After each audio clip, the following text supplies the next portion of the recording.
Vamos pro quadro O Equívoco da Heroína. Uau! Vamos lá, Renata. Queremos saber a verdade aqui, porque aqui a gente quer desconstruir o mito do empreendedor infalível. Aonde você acha que você já fracassou? Um lugar ali.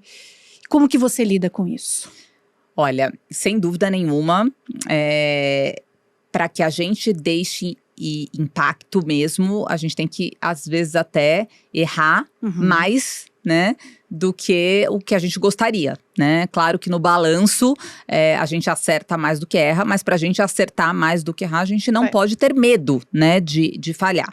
Eu acho que aonde, de fato, se eu pudesse trazer aqui um exemplo prático, né, da onde eu falhei, para quem não sabe, né, o Grupo CRM tem a marca Copenhagen, Brasil Cacau e Cop Coffee. Nós já tivemos, né, no passado a marca Dantop. A marca Dantop aqui, principalmente em São Paulo, era uma marca muito conhecida, sinônimo, né, também de categoria quando se fala em marshmallow, né, e marshmallow coberto, porém para o varejo. Então era uma proposta, né, de um outro price point, uma distribuição diferente. E na época, né, eu era vice-presidente, meu pai era presidente da empresa e ele acreditava muito nessa ideia, né, tanto que ele comprou a marca Dantop e ele queria desenvolver esse canal de varejo e eu fui muito contra. Para mim era um desvio e uma distração de estratégia, porque nós éramos focados e especialistas em franquias, fomos precursores nesse mercado, e eu bati muito de frente, né, ao ponto de me desgastar realmente com ele, porque ele acreditava nessa ideia e eu não acreditava nessa ideia, e eu fui muito resistente, né, a encarar como profissional que sou, né, uma ideia que muitas vezes não convergia, né, com aquilo que eu acreditava.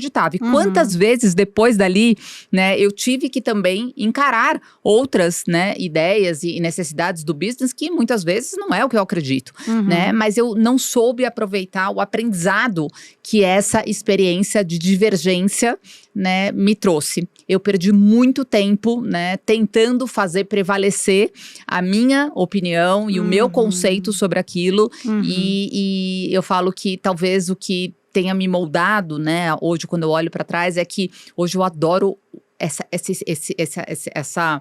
zona que eu chamo, que é a zona cinza, né? Que não é preto no branco. Sim, não é a minha ideia ou a sua ideia, né? Não é algo estático onde você tem razão e eu não, né? Eu tenho conseguido, talvez até dentro desse contexto de ampliação de repertório, entender que eu aprendo muito mais quando eu ainda estou decantando coisas que não são de bate-pronto aquilo que eu acredito.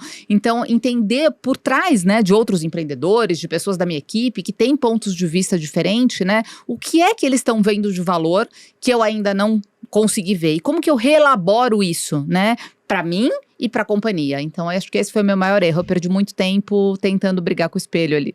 Isso é inteligência emocional, né? Você ter a capacidade, a competência de quando você escutar, embora não seja o que você concordaria, você se duvidar às vezes. Sim. Falar, ué, e se eu estiver errada? Sim. Né?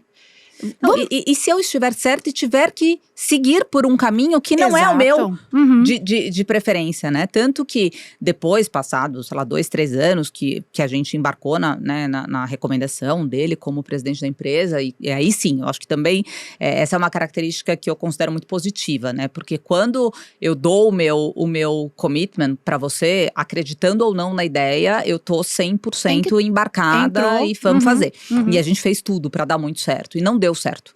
E eu também aprendi muito, né, com esse momento onde ele soube, né, se responsabilizar, dizer assim, do mesmo jeito que a responsabilidade foi minha, de dizer vamos em frente com esse projeto, agora sou eu quem toma essa decisão também de encerrar o capítulo dessa história, né? Então no ônus e no bônus, de novo, isso é papel da liderança, né? A gente assume erros e acertos, faz parte, a gente não pode terceirizar isso para ninguém.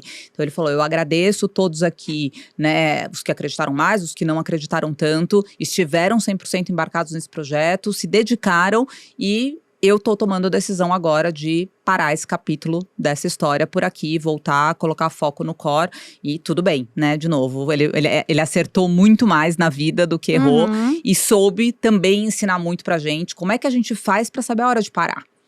Também não é fácil na vida do empreendedor reconhecer a hora de dizer, agora não vamos mais. A gente não pode sair antes, né, da arrebentação, tem que ter um pouco mais de fôlego, não é tudo que vem no curto prazo, mas também a gente não pode persistir em algo que já demonstrou que não tem êxito e possibilidade de prosperar. E de novo, isso exige desprendimento e inteligência emocional, porque às vezes as pessoas ficam por ego, né? Por falar não, vamos, e aí afunda, tem casos que às vezes até afunda, irreversível, né? Interessante, trouxe aprendizados para você, muito legal.